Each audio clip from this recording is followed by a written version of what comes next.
The ballroom glittered like 1,000 stars had fallen from the sky. Crystal chandeliers cast golden light across marble floors. Outside Buckingham Palace, the November wind howled. Inside, 200 guests sipped champagne and whispered behind gloved hands, but no one was watching the party. Anymore, every eye in the room had turned to the center of the dance floor. A royal guard stood frozen, his white-gloved hand extended toward Queen Consort Camilla. Her face had gone pale. Princess Anne stood 3 feet away, her expression unreadable. In between them, resting in the guard's palm, was a diamond necklace worth more than most people would earn in a lifetime. The music had stopped. The room held its breath. Someone dropped a glass. The sound of crystal shattering echoed like a gunshot. How did it come to this? Before we continue, if you love stories that reveal what really happens behind palace walls, hit that subscribe button. You won't believe where this goes next. The evening had started like any other royal gala. Dignitaries arrived in black cars. Cameras flashed. The guest list read like a directory of the world's most powerful people. Politicians, ambassadors, old money, and new titles. Camilla had worn the necklace as a statement. The Duchess of Cornwall sapphire, they called it. 18 flawless diamonds surrounding a centerpiece sapphire the size of a robin's egg. It had belonged to Queen Elizabeth. Before that, to Queen Mary. Before that, to Queen Victoria herself. But there was something most people didn't know. Princess Anne had worn that same necklace to her first state dinner 40 years ago. She was 18 then, nervous, trying to prove herself worthy of her title. Her mother had clasped it around her neck and whispered, "You belong here. Never forget that." Anne had never worn it again after that night. She'd told herself it was because the piece was too formal, too heavy, too much attention. The truth was more complicated now. Watching Camilla move through the crowd with those diamonds catching the light, something inside Anne had shifted. It wasn't jealousy. It was something older. Something that tasted like loss and felt like being erased from your own history.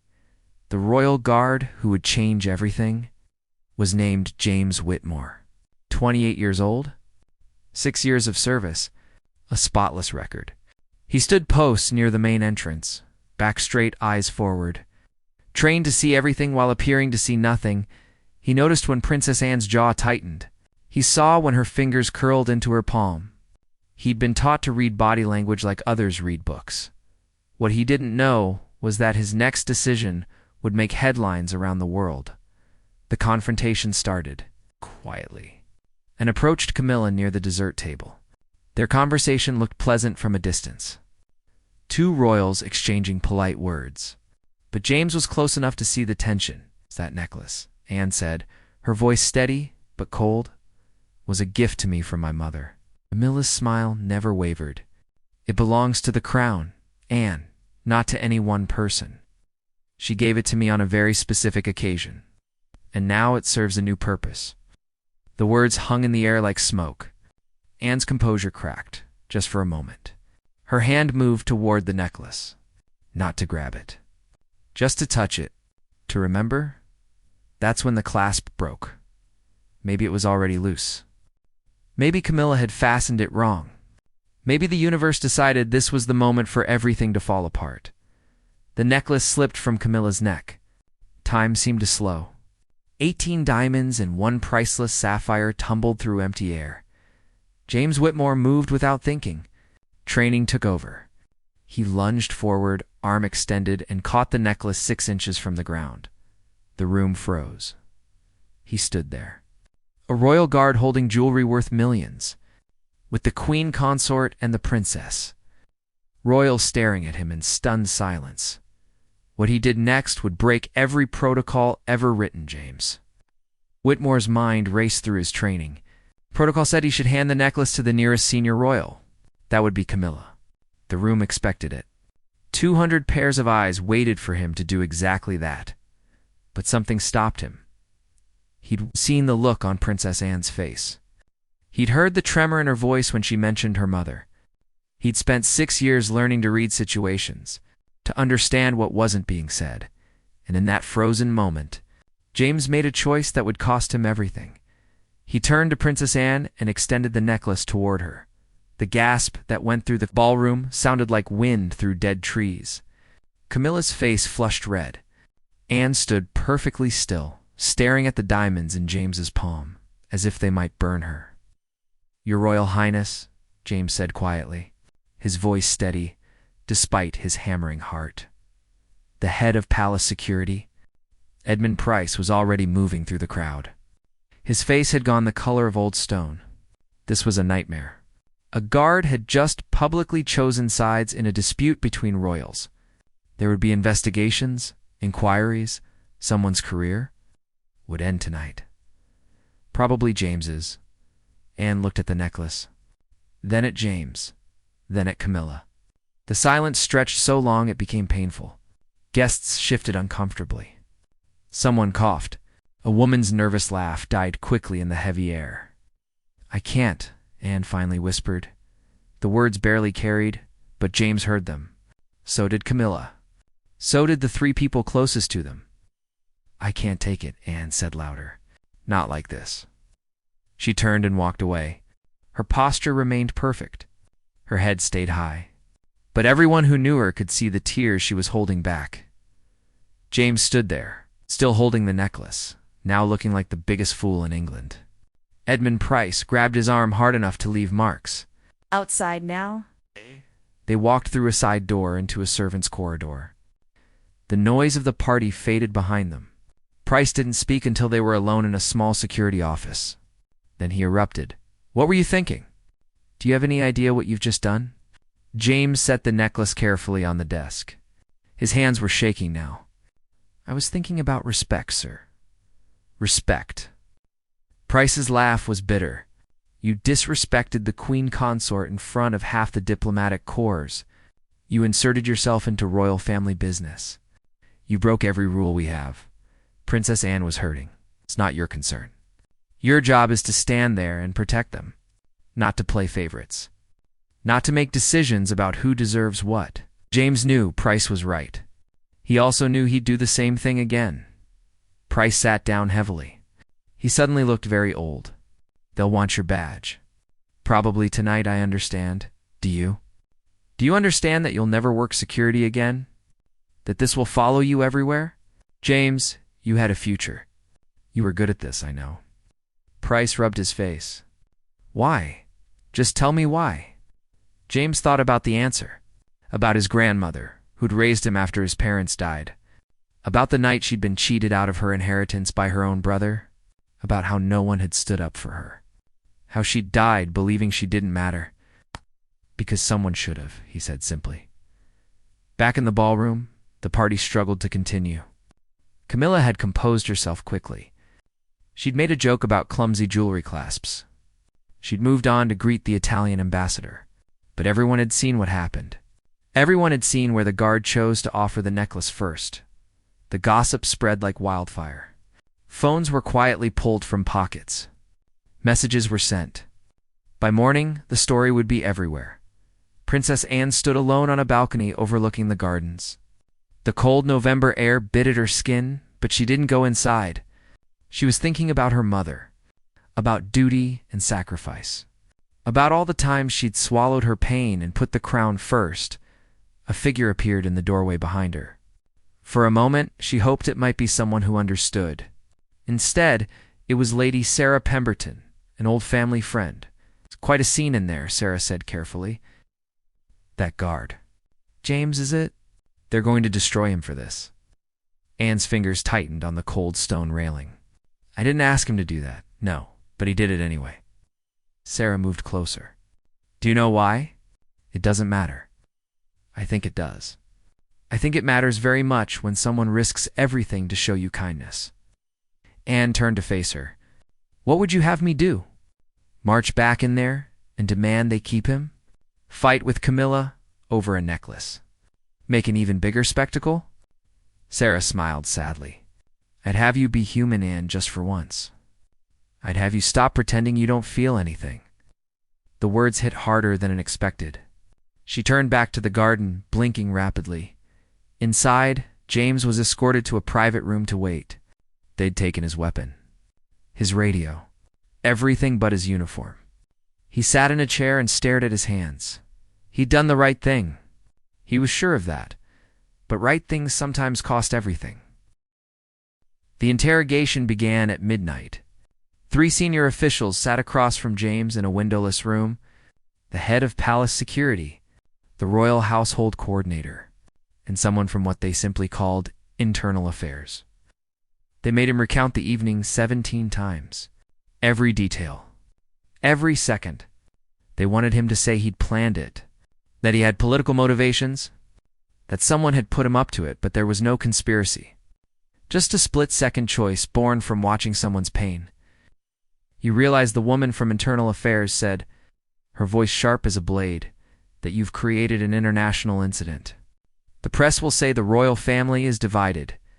They'll say, Camilla is unwelcome. They'll say Princess Anne is bitter and resentful. James kept his eyes forward. I didn't mean any of that, ma'am. What you meant is irrelevant. What matters is what it looks like. She slid a piece of paper across the table. Your resignation. Sign it. You'll receive 6-month severance. We'll issue a statement saying you left for personal reasons. And if I don't sign, then we conduct a full investigation.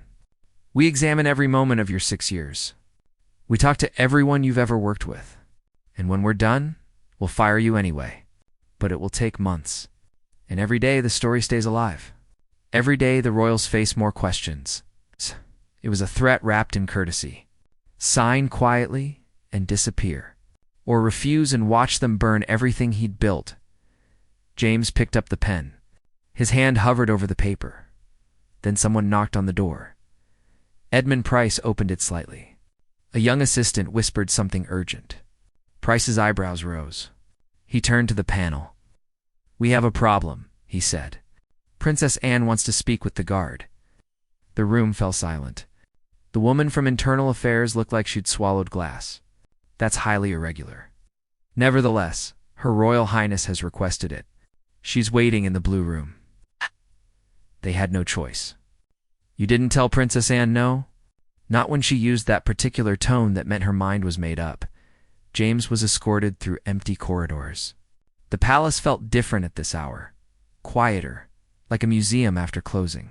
His footsteps echoed on polished floors. The blue room was small by palace standards. Rich blue wallpaper. Portraits of long-dead royals.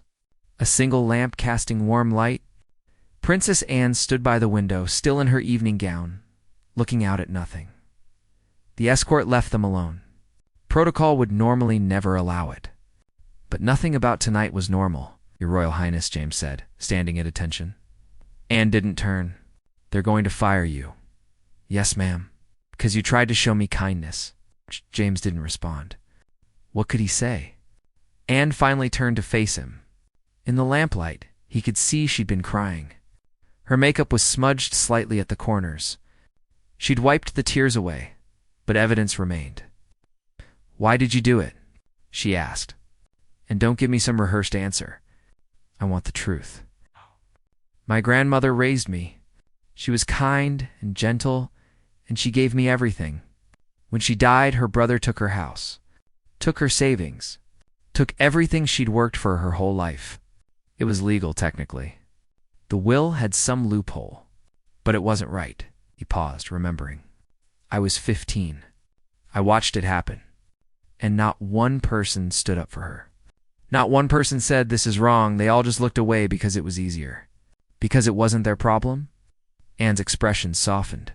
And you saw me as your grandmother. I saw someone hurting. Someone who mattered.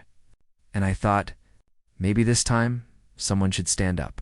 Even if it costs everything. The silence that followed felt different than before. Not uncomfortable, just heavy with truth. That necklace, Anne said quietly, was given to me the night of my first state dinner. I was terrified, convinced I'd make a fool of myself. My mother put it on me and told me I belonged, that I was worthy. She smiled sadly. I never forgot how that felt. Being told you matter? You do matter, Your Royal Highness. Do I? The question came out more vulnerable than she'd intended. Sometimes I wonder, I'm not the heir. I'm not the favorite. I'm just there, doing my duty. Watching others wear things that used to mean something to me, James didn't know what to say. This was beyond his training, beyond his station, but he spoke anyway. I've watched you for 2 years, ma'am. Every event, every ceremony. You never complain, you've never cut corners. You show up even when you're tired or hurt or probably want to be anywhere else. People notice. We notice. Anne's eyes glistened. They're going to destroy your career for this, I know. It's not fair. This fair doesn't matter much, does it? Not when you're protecting something bigger. Anne studied him for a long moment. Then she straightened her shoulders. Decision made. Come with me, she said. Ma'am? I said come with me. She walked past him into the corridor. After a moment's hesitation, James followed. They walked through the palace, Anne's heels clicking purposefully. Guards they passed looked confused but didn't interfere. You didn't question where Princess Anne was going. They arrived at a set of ornate double doors. Anne pushed them open without knocking. Inside, Camilla sat at a desk, still in her evening gown, going through papers. She looked up in surprise. Anne, it's late. We need to talk, Anne said. About what happened tonight. About that necklace. And about the young man whose career you're about to end because he made me feel seen for the first time in years. Camilla set down her pen slowly. This isn't the time, this is exactly the time. James stood frozen in the doorway. This was spiraling beyond anything he'd imagined. These were the royals. This was their world. He was just a guard who'd made a stupid, kind choice, but Anne wasn't done. Not even close. Camilla's office smelled of old books and fresh flowers. The walls held paintings worth millions. The desk had belonged to 3 previous consorts. History pressed down from every corner. Anne, this is hardly appropriate, Camilla said, glancing at James, bringing a guard into private discussions. His name is James Whitmore. He's been protecting us for 6 years. And he's about to lose everything because he reminded me that I'm human. Camilla's jaw tightened. That's dramatic, even for you, is it? They're forcing him to resign. His career is over. All because he made a choice in a split second that embarrassed you. He broke protocol. He inserted himself. He caught the necklace. Anne's voice rose. He saved it from shattering on marble. Then he tried to return it to someone he thought it belonged to. That's not a crime, Camilla. That's compassion. The room fell silent. James wanted to disappear into the walls. This wasn't his fight. But Anne had made it his fight by bringing him here. Camilla stood slowly. She moved to a side table and poured herself water from a crystal decanter. Her hand shook slightly. When she spoke again, her voice was quieter. Do you think I don't know how you feel about me? Anne blinked. This isn't about yes, it is. It's always been about this. I married the man you grew up with. I wear the crown your mother wore. I live in spaces that carry your childhood memories. And I can't change any of that, Anne. I can't undo history. I never asked you to. No, but you've never forgiven me for existing. Camilla turned to face her. That necklace? I didn't know it meant something special to you. The household staff chose it. They said it would photograph well. I'm not trying to erase you. I'm just trying to do my job. The honesty in her voice cut through Anne's anger. For a moment, neither woman spoke. Years of tension hung between them like fog. James cleared his throat quietly. Both royals turned to him, seeming to remember he was there. Ma'am, if I may, he said carefully. I think you're both right. And both wrong. Camilla raised an eyebrow. Bold words from someone already fired. I'm already done anyway. Might as well be honest. James took a breath. Princess Anne, you're hurt because that necklace represented a moment when you felt valued. Queen Consort Camilla, you're angry because you're trying your best and it never seems good enough. You're both looking at the same situation through pain. Anne's expression hardened. You think it's that simple? No, ma'am. I think it's that complicated. I think you're both carrying weight that would break most people. And I think maybe, just maybe, the necklace isn't really the problem. Silence fell again. Outside, somewhere in the palace, a clock chimed 1 in the morning. The world would wake soon. The press would print stories. Social media would explode. And all of them would face consequences. Camilla sat back down. She suddenly looked exhausted. "What do you want, Anne, truly?" Anne was quiet for a long time. When she spoke, her voice was barely above a whisper. "I want to stop feeling invisible. I want to matter for more than just showing up and doing my duty. I want—" She trailed off. "I don't know. I don't know what I want anymore." "Can't fix that," Camilla said gently. "I can't make you feel the way your mother made you feel. No one can, I know. But I can stop pretending we don't have a problem. I can stop acting like everything is fine when clearly it isn't." Camilla looked at the papers on her desk. "And I can stop letting staff be punished for reminding us we're human." She picked up her phone and dialed. Someone answered immediately, despite the late hour. "This is the Queen Consort. Cancel the termination proceedings for Royal Guard James Whitmore." "Yes, I'm certain." "Do it now." She hung up. James felt his knees go weak. "Ma'am, I don't thank me yet. You're not off the hook completely. There will be consequences. Suspension, probably. Retraining, a formal reprimand on your record. But you'll keep your job." She looked at Anne, because he shouldn't lose his career for showing kindness. Even if that kindness complicated everything, and met Camilla's eyes. Something passed between them. Not friendship, not yet, but maybe the beginning of understanding. "The necklace," Anne said. "Keep it. Wear it. It belongs to the crown, like you said. She paused. "I just needed someone to acknowledge that it meant something to me once." "It meant something," Camilla said. "And so do you. I may not say it enough. I may not know how to navigate this strange relationship we have. But you matter, Anne. You always have." The words hung in the air like a promise. Like a truce. James stood quietly, watching two powerful women find their way through darkness toward something that might eventually become light. This wasn't a fairy tale ending. There was no magical resolution. But it was real. It was human. And somehow that felt more valuable. "Go home, James," Anne said without looking at him. "Get some rest. You've had a longer night than any of us." "Yes, Your Royal Highness." He turned to leave, but Camilla's voice stopped him. "James, thank you. For caring enough to risk everything.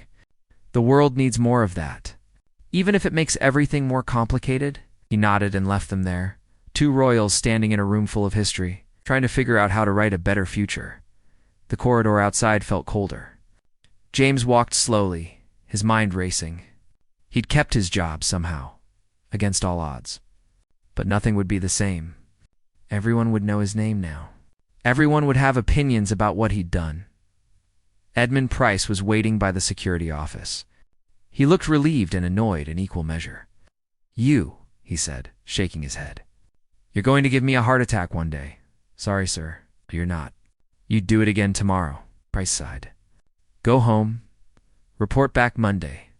We'll figure out where you're assigned after this circus dies down." James changed out of his uniform in the locker room. His hands were still shaking from adrenaline. He kept replaying the night. The falling necklace. Anne's face. His choice. All of it. Outside, dawn was breaking over London. The city was waking up. Soon, the news would break. Soon, everyone would have an opinion about the guard who chose sides in a royal dispute. But for now, walking through empty streets toward the tube station, James Whitmore felt something unexpected. Peace. He'd done the right thing. The cost had been high. The consequences were still coming. But when the moment had arrived, when choice had demanded action, he'd stood up for someone who needed it. His grandmother would have been proud. The story broke at 6:47 a.m. A guest at the gala had filmed the moment on their phone. 23 seconds of footage showing the necklace falling, James catching it, and his turn toward Princess Anne instead of Camilla. By 7:15, it had 500,000 views. By 8 o'clock, every major news outlet in the world was covering it. By noon, Royal Guard was trending in 42 countries. The headlines varied by publication. Guard chooses sides in royal family drama. Buckingham Palace in chaos after necklace incident. Who is James Whitmore? The guard who shocked the world. James's phone died from notifications before 9 a.m. His mother called 17 times. His sister sent 43 messages. Friends he hadn't spoken to in years suddenly wanted to reconnect. A literary agent emailed offering a book deal. 3 morning shows wanted interviews. He ignored all of it. He'd been ordered to stay silent while the palace prepared their official response. So he stayed in his flat, curtains drawn, watching his life become public property. The internet had opinions. Thousands of them. Some called him a hero. Some called him inappropriate. Some wrote entire dissertations about protocol and proper royal etiquette. Some made him into memes. Someone created a dating profile in his name. A bakery in Manchester made cookies with his face on them. His life had become a circus. And he was trapped center ring. At the palace, the communications team worked overtime. They drafted 17 different versions of a statement. Each one was torn apart and rewritten. How do you explain what happened without taking sides? How do you protect everyone involved? Princess Anne locked herself in her private residence and refused to comment. She'd lived through media storms before. She knew the only winning move was silence. Let them speculate. Let them create narratives. Eventually, something else would capture their attention. But this felt different. This wasn't scandal. This was personal. Camilla handled the press with practiced grace. She attended a charity luncheon and smiled for cameras.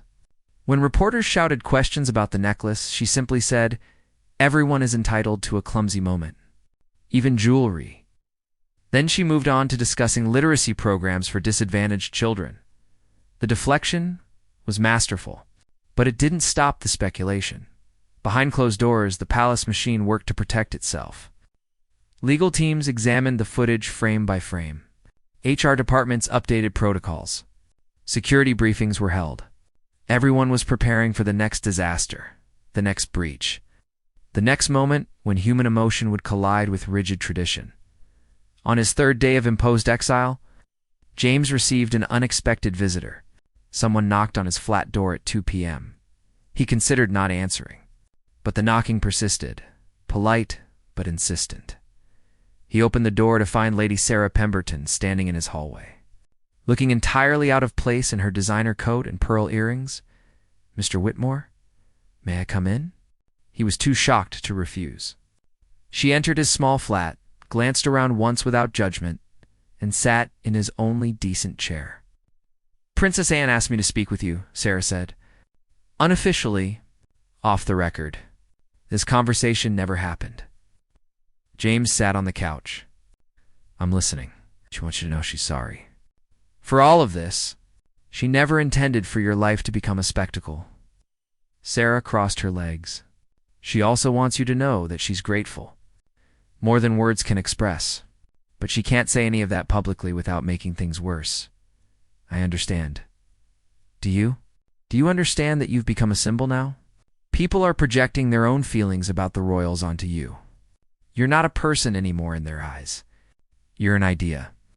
James had realized that. Every article written about him invented a new narrative. The noble guard, the rogue security officer, the man who dared challenge the crown, none of them were real. All of them were true, depending on who was telling the story. "What does she want me to do?" he asked. "Survive this. Keep your head down. Let it pass.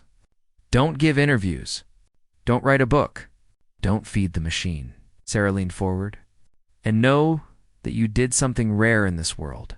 You saw someone in pain, and you acted. That's not a small thing, Mr. Whitmore, even if it feels like a curse right now."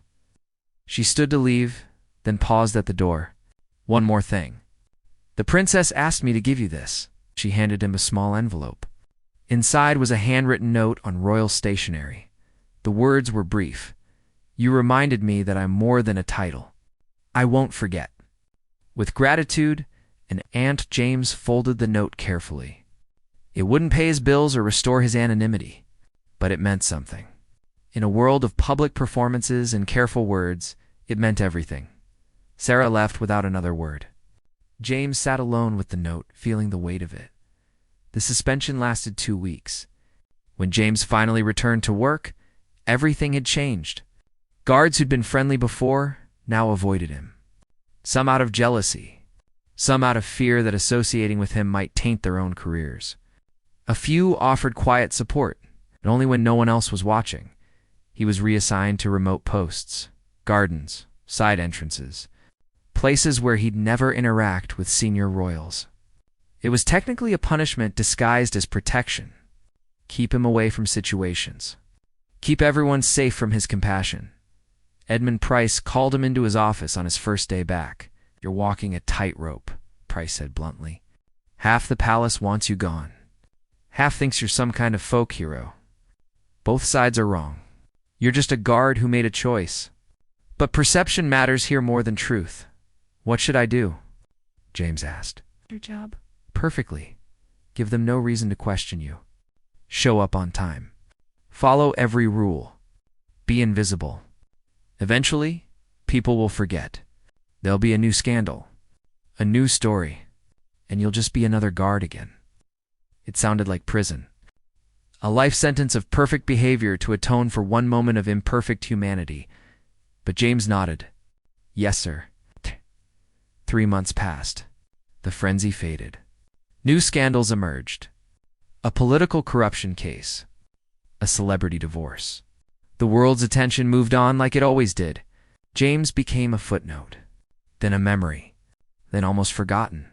Almost Princess Anne never spoke to him directly again. But sometimes walking past him during events, she'd offer the smallest nod. An acknowledgement so brief it might have been imagined. But James saw it, and understood some connections don't need words. Some gratitude doesn't need expression.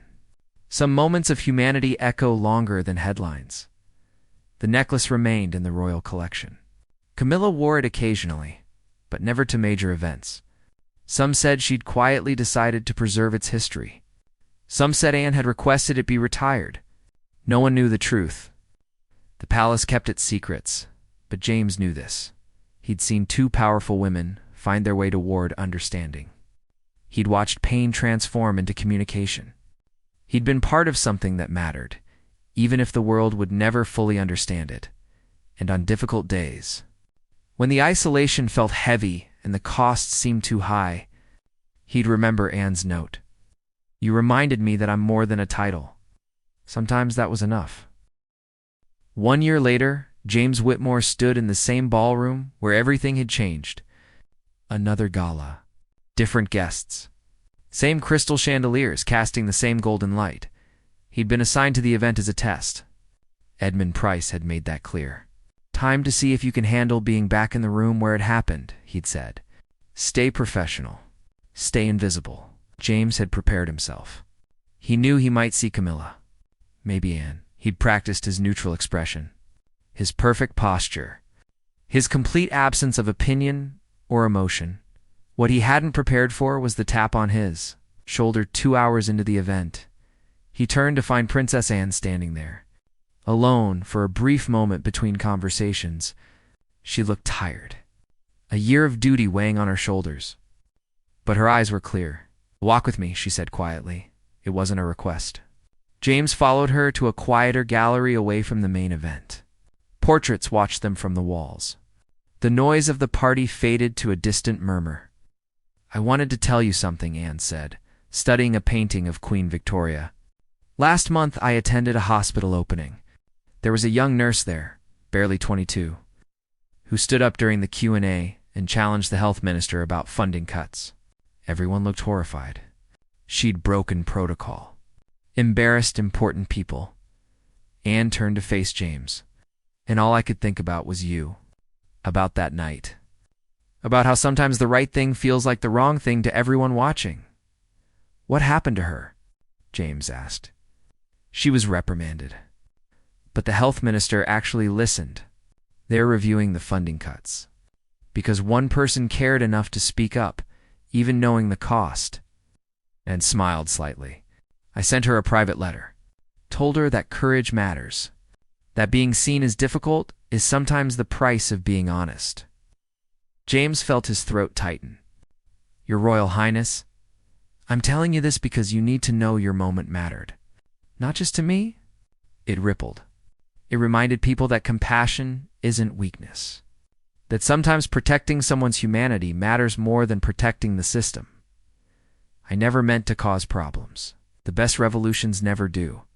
Anne's expression softened. I'm not good with words like this. I spent my whole life being told to keep emotions private. But you should know what you did changed something. Maybe in others too. She reached into her evening bag and pulled out a small box. This is for you. James opened it carefully. Inside was a simple pin, the royal cipher. A recognition given to guards who served with distinction. I can't wear this, he said. I was suspended. I broke protocol. You served with honor. That's what matters. Anne's voice was firm. And I'm still a princess. I can award recognition to whomever I choose. James looked at the pin, then at Anne. A year ago, he'd made a choice in a split second. He'd expected it to ruin his life. In some ways, it had. But it had also given him this moment, this quiet acknowledgement that sometimes being human mattered more than being perfect. Thank you, ma'am. Anne nodded once and walked back toward the party. James stood alone in the gallery, holding the box, feeling the weight of everything that had happened and everything it meant. He returned to his post. The night continued. Guests drank champagne and discussed important things. Diplomats made deals. History moved forward the way it always did, slow and steady and inevitable. But James was different now. He understood something most people never learned. That systems needed guardians, but they also needed people willing to remember the humans inside those systems. That sometimes the most radical act was simple kindness at exactly the wrong moment. Near the end of the evening, Camilla passed by his position. She didn't acknowledge him directly, but she wore a different necklace tonight. Something simpler. Something without history weighing it down. Maybe it meant something. Maybe it didn't. But James chose to believe it did. Edmund Price found him as guests were departing. Smooth night, he said. No incidents. No drama. Almost boring. Almost, James agreed. You did good, kid. Stayed professional. I think we might actually survive your reputation. Price clapped him on the shoulder. Same time next month? Yes, sir. James walked home through London's streets at midnight. The city lights reflected off rain-slicked pavement. Somewhere, someone was writing another article about palace politics. Somewhere, someone was planning the next event. The machine kept turning, relentless and ancient. But inside that machine, small moments of humanity persisted. A guard who caught a falling necklace. A princess who acknowledged pain. A queen consort who chose understanding over anger. A young nurse who spoke truth to power. These moments didn't make headlines for long. They didn't change the fundamental structure of anything. But they changed people. And people, over time, changed everything else. James reached his flat and pinned the royal cipher to his uniform jacket. Tomorrow, he'd wear it to work. Some would understand what it meant. Most wouldn't. But he'd know. And Anne would know. And sometimes, that small circle of understanding was enough to make the cost worth paying. He thought about his grandmother. About how she'd raised him to believe that kindness mattered. That standing up for people mattered. That being true to yourself, even when it cost you, was the only way to live. She'd been right. The cost had been high. His life was forever marked by one choice in one moment. People would always remember him as that guard. His career would always carry the shadow of that night, but he'd also given Princess Anne something precious. A reminder that she mattered. That her pain was seen. That someone cared enough to risk everything to acknowledge her humanity. And he'd given himself something too. Proof that when the moment came, when choice demanded action, he wouldn't look away. He wouldn't choose safety over compassion. He wouldn't let fear make him small. Outside his window, London slept. Inside, James Whitmore sat in darkness, holding a small pin that represented everything he'd lost and everything he'd gained. The necklace had fallen. He'd caught it. And in that simple act, everything changed. Not the world, not the system. Not the palace or its ancient traditions, but the people inside them. The ones who mattered most, and sometimes that was the only revolution that counted. James closed his eyes and felt, for the first time in a year, something like peace. He'd survived the storm. He'd kept his integrity. He'd made a choice he could live with. Tomorrow, there would be more protocol, more rules, more perfect performances of duty and tradition. But there would also be moments of humanity hidden inside all that structure. Small rebellions of kindness. Quiet acknowledgments that beneath the titles and ceremonies, everyone was just human. Everyone needed to be seen, and James would be there, standing guard. Protecting not just the royals, but the humanity that made them real. It wasn't the ending he'd expected a year ago, but it was an ending he could carry forward. Some stories don't resolve neatly. Some choices echo for years. Some nights change everything while changing nothing at all, but they're still worth it. Every single time. James opened his eyes and looked at the pin in his hand, catching lamplight. Holding a year of pain and growth and unexpected grace, then he smiled. Not because everything was perfect, but because he'd done something that mattered. And in the end, that was the only measure that counted.